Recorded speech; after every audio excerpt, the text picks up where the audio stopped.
મારે કામ હતું. અને મને લેવાય. મને કામ હતું. પછી વરસાદમાં આવે. સોરી. હું સોરી. સોરી. હું સોરી. મમ્મી મને પ્યાર કરે. સવારે તો નહીં કરતા. હું કરું છું. હા તો મને લેવા કેમ ના આવ્યા?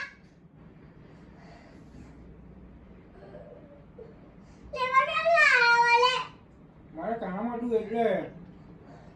જલ્દી જલ્દી કર દે હું તું લે. હે? સોરી. હું સોરી. અને मैं मम्मी जाऊंगी. हमारा मैं होऊंगी. मैं એવું હવે હોય. હવે मैं मम्मी ना देखो तू.